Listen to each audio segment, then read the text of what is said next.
Depois que Jesus ressuscitou, ele encontrou algumas vezes com os discípulos. E numa dessas vezes, ele encontrou especificamente com Pedro.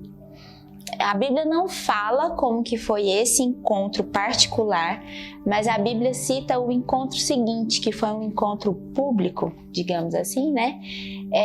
Mas que a ênfase está em Pedro. Então o texto que eu vou ler com você está lá em João, capítulo 21, e diz assim: depois disso, tornou Jesus a manifestar-se aos discípulos, junto do mar de Tiberíades, e foi assim que ele se manifestou. Estavam juntos Simão Pedro, Tomé, chamado Dídimo, Natanael, que era de Caná da Galileia, os filhos de Zebedeu e mais 2 dos seus discípulos. Disse-lhe Simão Pedro: vou pescar. Disseram-lhe os outros: também nós vamos contigo. E saíram e entraram no barco, e naquela noite nada apanharam. Mas ao clarear da madrugada estava Jesus na praia. Todavia os discípulos não reconheceram que era ele. Perguntou-lhe Jesus: filhos, tende aí alguma coisa de comer? Responderam-lhe: não. Então lhes disse: lançai a rede à direita do barco e achareis. Assim fizeram, e já não podiam puxar a rede, tão grande era a quantidade de peixes. Aquele discípulo a quem Jesus amava disse a Pedro: é o Senhor. Simão Pedro, ouvindo que era o Senhor, cingiu-se com suas vestes, porque se havia despido, e lançou-se ao mar. Mas os outros discípulos vieram no barquinho puxando a rede com os peixes, porque não estavam distantes da terra, senão quase 200 côvados. Ao saltarem em terra, viram ali brasas em cima delas. Havia peixe e havia também pão. Disse-lhes Jesus: trazei alguns dos peixes que acabastes de apanhar. Simão Pedro entrou no barco e arrastou a rede para a terra, cheia de 153 grandes peixes, e não obstante serem tantos, a rede não se rompeu. Disse-lhes Jesus: vinde, comei. Nenhum dos discípulos ousava perguntar: quem és tu? Porque sabiam que era o Senhor. Veio Jesus, tomou o pão e lhes deu, e de igual modo o peixe.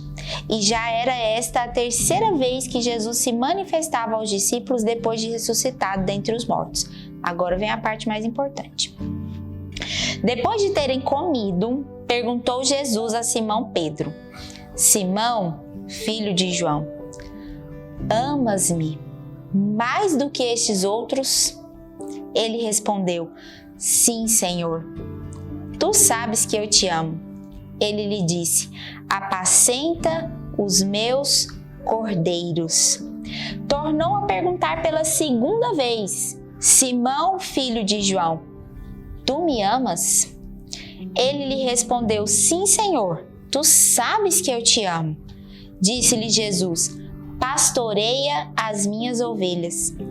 Pela 3ª vez Jesus perguntou: Simão, filho de João, tu me amas?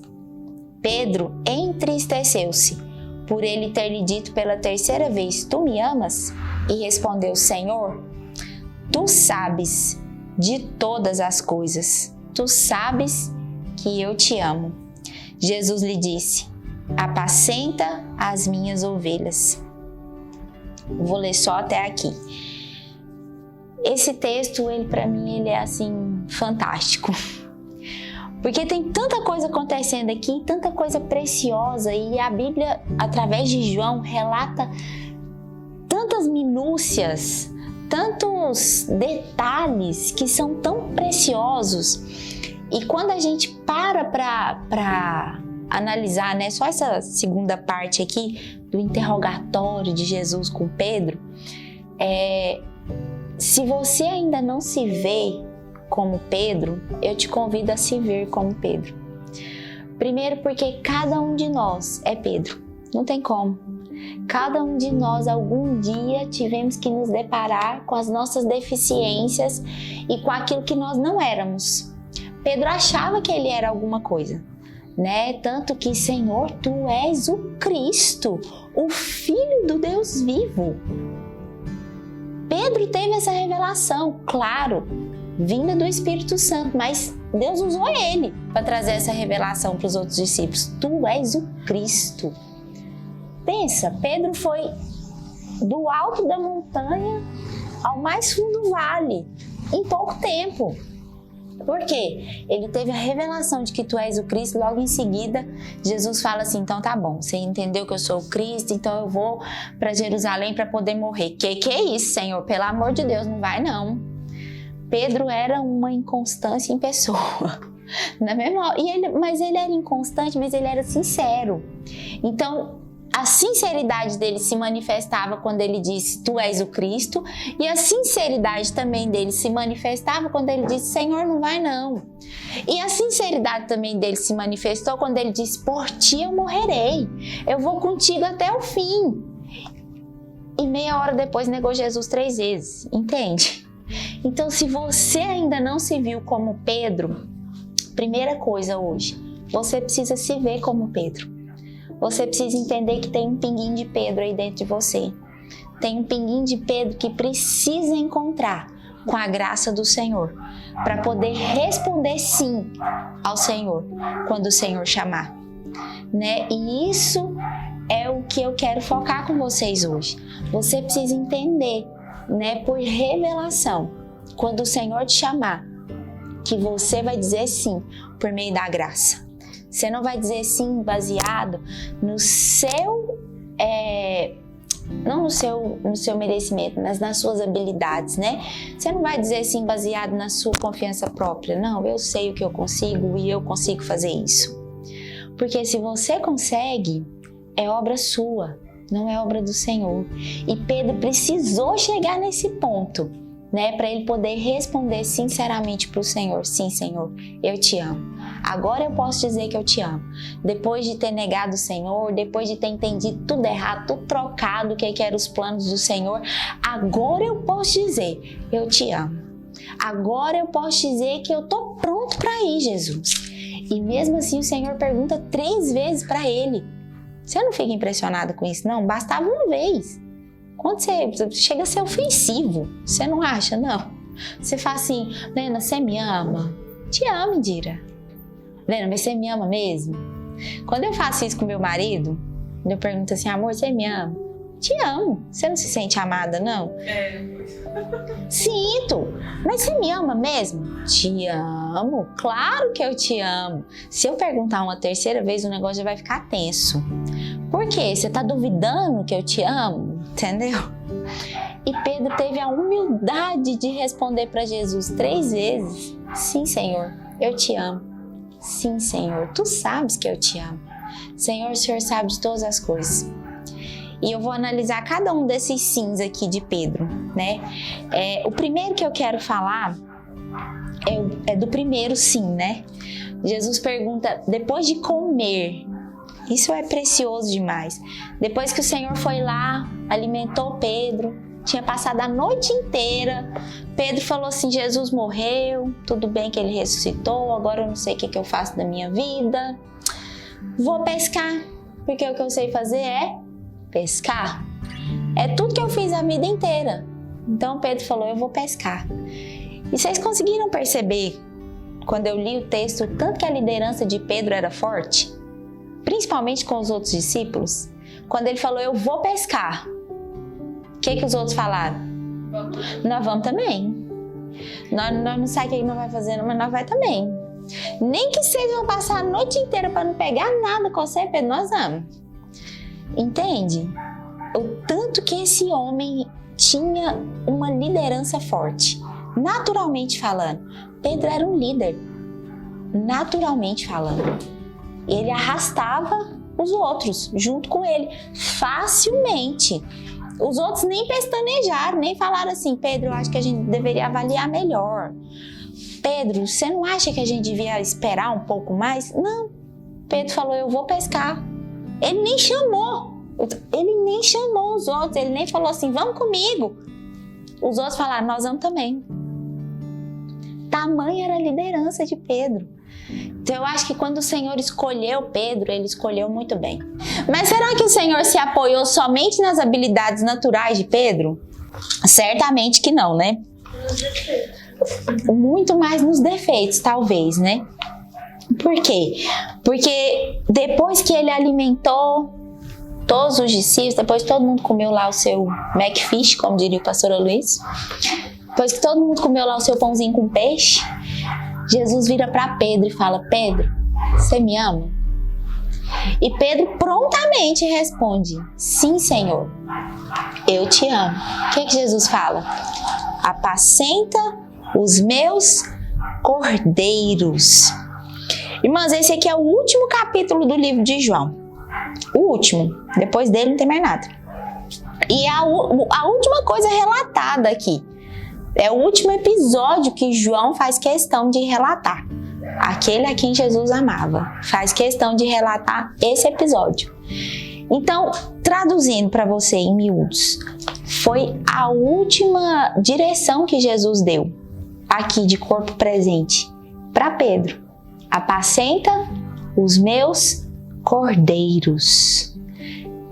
Que são os cordeiros, né? Todos nós somos ovelhas do Senhor, mas os cordeiros são uma classificação muito específica, porque nas outras duas vezes Jesus fala: apacenta as minhas ovelhas, mas nessa primeira vez Jesus fala: apacenta os meus cordeiros. Quem são os cordeiros?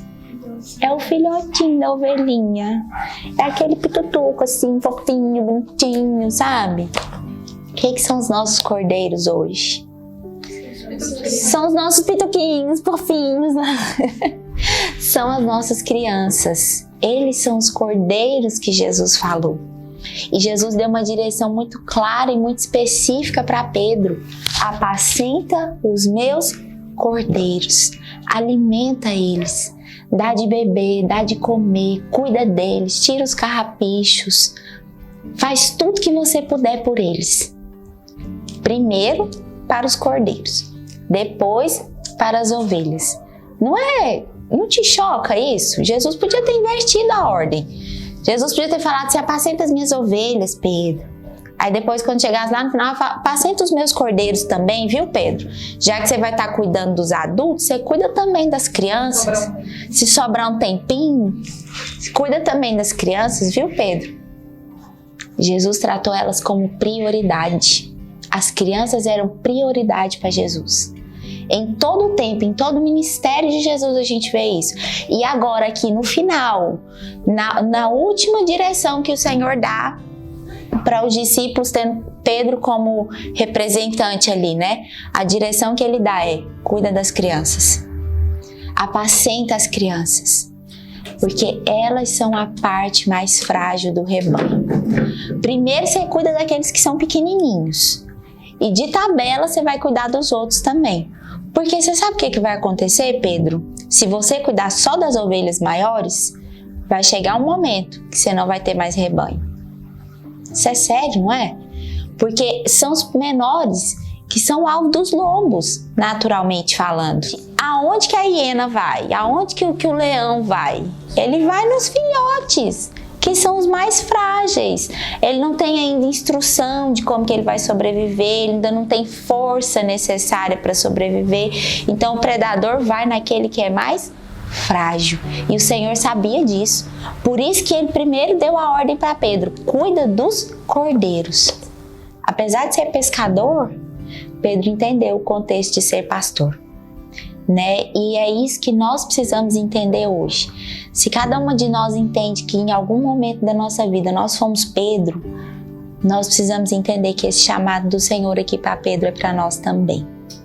Nós não podemos negligenciar as crianças, nós não podemos tratá-las como se elas fossem mais um no meio do rebanho, porque elas não são. Para o Senhor elas são a prioridade, para o Senhor elas vêm primeiro, para o Senhor elas são a parte mais importante do rebanho.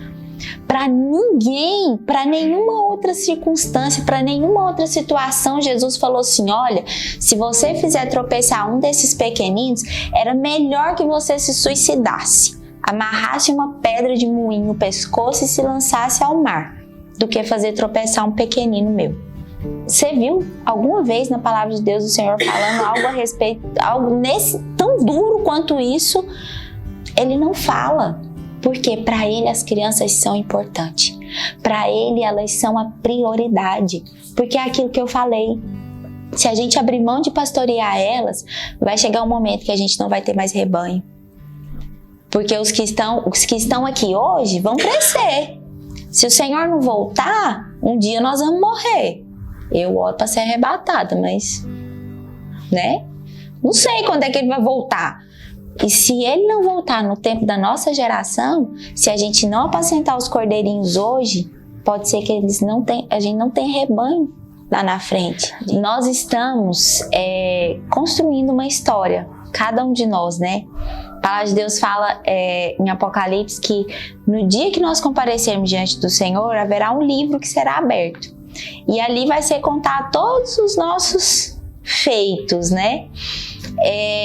Então, eu quero até ler um texto de Aristóteles. Ele diz o seguinte: o historiador e o poeta não se distinguem um do outro, não são diferentes um do outro, pelo fato de o primeiro, o historiador, escrever em prosa e o segundo em verso. Eles são diferentes entre si porque um escreve o que já aconteceu e o outro o que poderia ter acontecido. Tudo que nós fazemos como igreja, especialmente no Ministério Kids, nós fazemos com intencionalidade. O que eu quero dizer com isso? Nada é por acaso e nada é só para preencher espaço, porque nós não temos mais nada para fazer, então nós vamos fazer isso. Nunca foi, irmãs. Nunca foi. Porque se fosse isso, nós não teríamos chegado aonde nós chegamos, nós não teríamos a quantidade de crianças que nós temos hoje e muito mais do que isso, nós não teríamos a quantidade de adultos hoje servindo ao Senhor por causa desse ministério, né? Eu não tive o privilégio de ser criança na videira, gente, meu sonho era ter sido criança dentro do contexto de videira. Porque eu tive uma igreja que, sim, investiu em mim, mas não no nível que a videira investe. Não no nível que nós temos como trabalho, como ministério infantil. Porque o nosso propósito como Ministério Radicais Kids é formar discípulos desde a infância. Por quê? Porque nós não trabalhamos com entretenimento para as crianças. Nós trabalhamos com propósito. Tudo que nós fazemos, seja no contexto de célula, seja no contexto de culto, é com o alvo de formar Cristo na vida daquela criança, com o alvo de despertar nela fome e sede pelo Senhor, ensinar ela a ser discípulo de Cristo desde a mais tenra idade. Por que a gente faz isso? Porque a gente entende que os primeiros anos de qualquer ser humano é o tempo que ele está em formação. Formação do seu caráter, formação da sua conduta, formação da sua personalidade. Por que a gente vai esperar ele estar formado para aí a gente apresentar Cristo, para ele ensinar ele a ser discípulo de Cristo? Porque as crianças têm necessidades espirituais que precisam ser supridas. Sim. E nós muitas vezes nós temos a tendência de negligenciar essas necessidades. Assim como uma criança precisa de um teto na cabeça dela, assim como ela precisa de uma refeição quentinha, assim como ela precisa de roupa, e são necessidades naturais. Ela também tem necessidades emocionais, ela precisa de afeto, ela precisa de atenção, ela precisa de alguém que acredite no potencial dela, que diga para ela e fala assim: você é capaz, você consegue, vai lá, que desenvolva isso nela. Mas a criança também tem necessidade espiritual, de conhecer o Salvador, de conhecer o Senhor Jesus, de conhecer aquele que morreu e ressuscitou por ela também, né? Porque se não fosse assim, Jesus não teria dito em Mateus 28, e de fazer discípulos de todas as nações, ensinando-os a orar, falar em novas línguas, batizando em nome do Pai, do Filho e do Espírito Santo. O Senhor não limitou a idade. Ele não falou assim, vai e prega para os adultos. Não, muito pelo contrário. A ordem que ele dá para Pedro, como nós vimos, apacenta os cordeirinhos, cuida das crianças, dá prioridade para elas. Por quê? Porque aquilo que uma criança ouvir ali no contexto da célula, ela pode transformar a família dela. Imagina milhares de crianças como nós temos. Isso pode impactar uma nação. Né? Esses dias, essa semana, acho que foi anteontem, até todo mundo estava compartilhando, a pastora Fabiana compartilhou um vídeo de juvenis, uns meninos de 10, 11 anos, orando fervorosamente, assim, louvando fervorosamente. E aí meu marido compartilhou, né? E aí eu achei interessantíssimo, porque aí ele colocou assim: imagina o que esses meninos vão fazer quando eles crescerem. Eles vão tocar fogo no inferno. E vão mesmo. Por quê? Já estão. Por quê? Porque eles já estão crescendo como discípulos de Cristo. Não faz sentido, irmãs, nós esperarmos a argila tá dura, ressecada, para a gente começar a liberar a água da palavra. Vamos moldar essa argila enquanto ela tá fresca, porque aí a gente molda de uma maneira adequada, de uma maneira apropriada.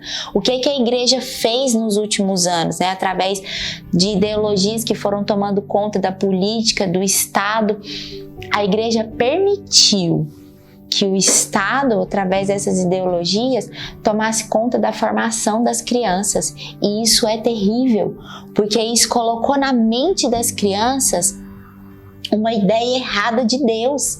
E agora a gente precisa correr atrás do prejuízo, né? Agora nós precisamos literalmente correr atrás do prejuízo, voltar e desfazer as obras do diabo na vida delas.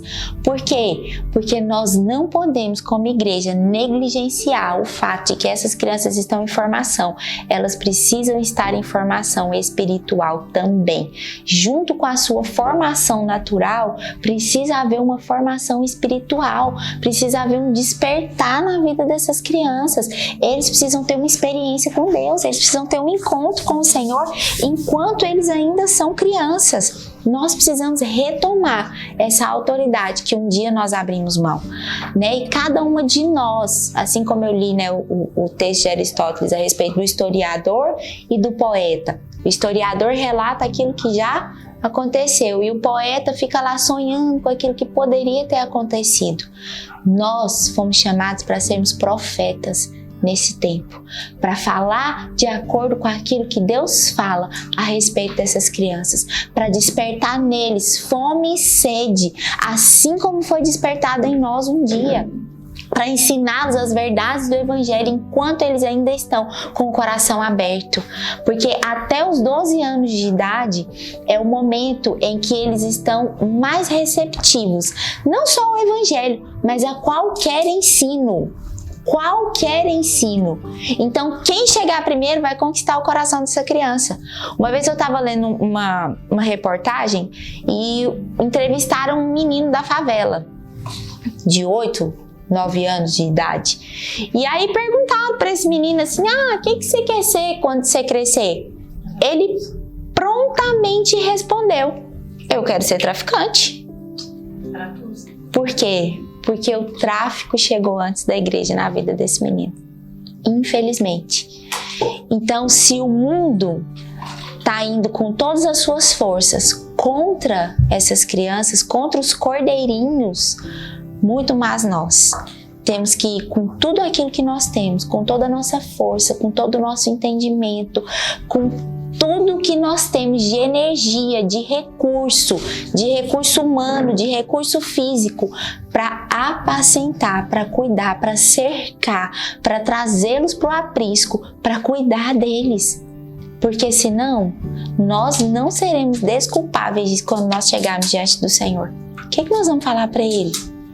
Aquela criança que estava lá do seu lado. Você não falou de Jesus para ela porque você achou que ela não precisava ser salva. E isso dói no meu coração de verdade, sabe por quê?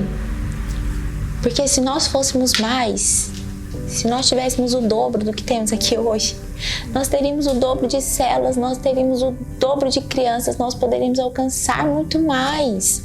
Nós estaríamos em muito mais escolas, em muito mais lugares, nós teríamos muito mais influência. Por que a gente não tem? Porque a gente tem pouca gente disposta a dizer sim para o Senhor como Pedro. Tem muita gente achando ainda que depende das suas próprias habilidades. O Senhor não chama líderes prontos. Ele capacita aqueles a quem Ele chama. aqueles que dizem sim. Por que precisou de Jesus perguntar 3 vezes para Pedro: Pedro, tu me amas? E quando você vai ler no original, cada um daquele tu me amas é um tipo de amor diferente que o Senhor estava falando com Pedro, né? Porque no grego tem 3 palavras para amor. Tem o amor eros, que é o amor de homem com mulher. Tem o amor filéu, que é um amor de amizade, um amor de irmão. E tem o amor ágape, que é o amor de Deus por nós, né? Essa que é a verdade. Nós não conseguimos ter esse amor para com o Senhor, mas Ele tem para conosco, né? Então, quando o Senhor estava perguntando, Ele estava perguntando: Pedro, tu me ágape? E Pedro tinha consciência daquilo. E Pedro respondia: Senhor, eu te filéu, eu te amo, mas eu não te amo como eu deveria te amar, ou como eu queria te amar, ou como eu gostaria de te amar. E o mais precioso é que o Senhor aceita o amor que Pedro tinha. O amor que Pedro dava conta de dispensar naquele momento, o Senhor aceitou. E Ele diz: Pedro, é o amor filéu que você tem, é o amor filéu que eu vou usar. Apacenta os meus cordeiros. Porque ao longo da caminhada eu vou te aperfeiçoando. Ao longo da caminhada eu vou te aperfeiçoar. E você, Pedro, não sabe, mas daqui uns dias você vai pregar para 3.000. E 3.000 vão se converter num dia só. Você, Pedro, que nem estudou direito. Você vai fazer isso. Você vai transtornar o mundo. Você vai ser o líder da igreja de Jerusalém. Se Jesus tivesse falado tudo isso para Pedro naquela noite, aquele Pedro que tinha negado Jesus 3 dias antes, eu acho que Pedro tinha desistido. É por isso que Deus não fala também. Ele vai falando aos poucos. Mas tudo que Jesus precisava naquela noite, naquele amanhecer, né? Era que Pedro respondesse: sim, Senhor, eu te amo. Né? E nessa noite o Senhor faz a mesma pergunta para nós: tu me amas? Você ama o Senhor? Você está disposta a amar aquilo que Ele ama? Você está disposta a apacentar os cordeirinhos dele? Você está disposta a fazer parte desse exército que vai chegar antes que a ideologia de gênero chegue, antes que o tráfico chegue, antes que as drogas cheguem, antes que o homossexualismo chegue, antes que o divórcio chegue, antes que a Umbanda chegue, antes que espíritos malignos de sensualidade, de prostituição cheguem na vida dessas crianças. Você está disposta? Você não precisa conseguir amar o Senhor como o Senhor te ama, mas você precisa estar disponível. Você precisa dizer sim. Você precisa falar: Senhor, eu estou aqui. Assim como Pedro diz, com todas as minhas debilidades, com todas as minhas deficiências, com todas as minhas insuficiências, eu estou aqui, Senhor. Me usa. Eu estou disponível. Tu sabes, Senhor, que eu te amo. Né? Que o Senhor nesses dias possa fazer da resposta de Pedro, a nossa resposta. Que nós possamos responder: sim, Senhor, eu te amo. Sim, Senhor, eu vou. Eu vou fazer quantas células for necessário, caminhar quantas distâncias forem necessárias. A célula é longe, mas eu vou assim mesmo. Os meninos é difícil, mas eu vou assim mesmo, porque se eu não for, quem vai? Né? Depois eu vou compartilhar sobre Isaías também. Se não eu, quem? Se não formos nós, quem vai ser? Né? Se não é você que já está aqui envolvida nos kids, ou que gosta de estar nos kids, que gosta de estar conosco ali, se não formos nós, quem vai ser? Né? Que nós possamos ser a resposta que essas crianças precisam. Amém? Queria que a gente orasse por isso, que nós levantássemos, né, um clamor.